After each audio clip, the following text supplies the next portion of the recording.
In all the other questions, I've always given you the diagram. Now you have to start interpreting the question and draw your own diagram. So in this case, read the question again. This is a 30-meter long line, okay? It's attached to a helium weather balloon, right there, okay? And it says, due to a breeze, the line forces the helium balloon over and the line makes a 75-degree angle with the ground.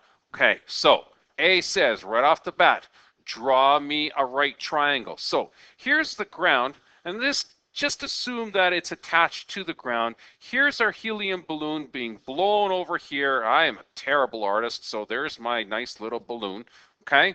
And of course, it's going to make a 90-degree angle with the ground. Here is 75 degrees, okay? And the rest of this question is right here. It says 30 meters, okay? So this is a 30-meter line right there. Done.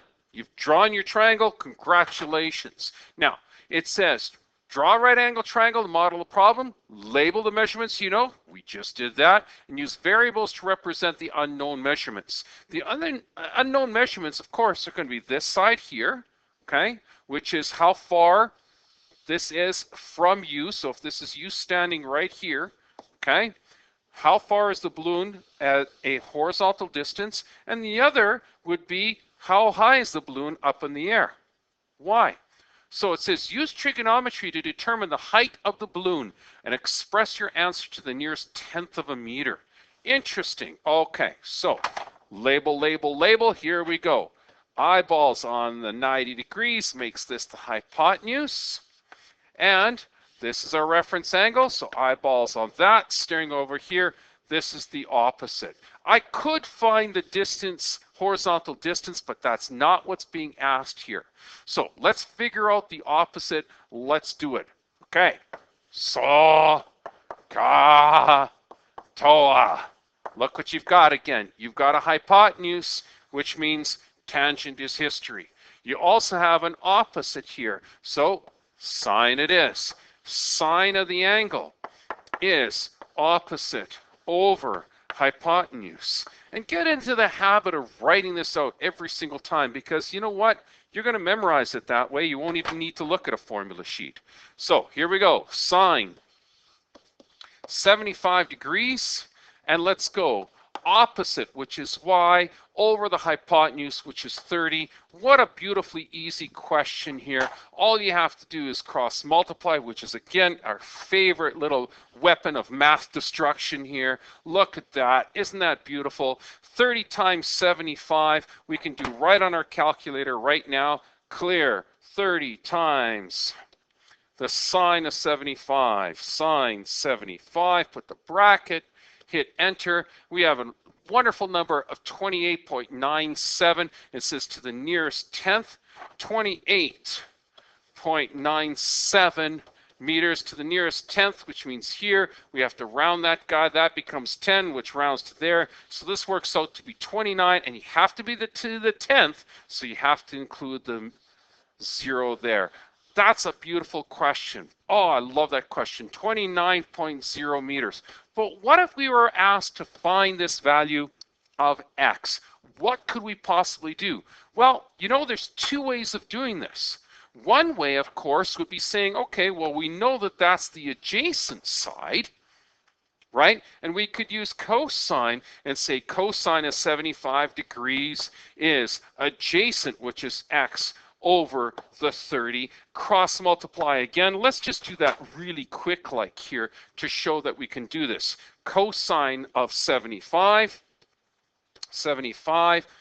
that times 30, and we'll get an answer of approximately 7.76, 7.8 meters. Beautiful, excellent. But there is another way. Think about what you learned way, way, way, way back in grade, I think about grade 8 is when you learned this beautiful thing. Do you remember this? Oh my goodness. A squared plus B squared equals to C squared. You could actually use this to find the adjacent side. How do you do it? Simple. You know that this, You calculate it out to be 29. That's one of the legs of your triangle. The adjacent side is another leg of your triangle. We'll just call it x, and that would be x squared. And your hypotenuse is this beauty right here. There's your 30, and you'll have to square that. Now, subtract that all out, square it all out. I know you can do this. Take this minus 29 squared. Let's square it right now. Bring up our calculator. Let's see what it looks like. 29 squared equals to, oh my goodness, 841. That's 841 plus x squared. 30 squared is easy. 3 squared is 9. You got 2 zeros. There you go. So subtract the 841 from here. Subtract the 841 from here, and look what you get. You can even do it on the calculator if you want to see it. You got 900 minus the 841 gives you exactly 59. Check this out. That means x squared equals to 59, but don't forget that's x squared. We have to square root it. Okay, so bring up our calculator here, and we'll go second square root. There's the square root of 59. Let's punch it, and look what we get. 7.68, which is very, very close. But remember, we rounded a lot of the numbers, so that's why we're going to be approximately 7.68 or 7.7 meters. Because of our rounding, we're going to have a little bit of an issue with it being exact. But hey, look at that. There are two beautiful ways to do this. But I want to show you something that's incredibly cool. Look how quick this calculation is compared to our old calculation using Pythagorean theorem. I think this is quicker, more efficient, and boy, I like that a heck of a lot more now than even this poor guy, which gives me the same answer, but I kind of like sine, cosine, and tangent more.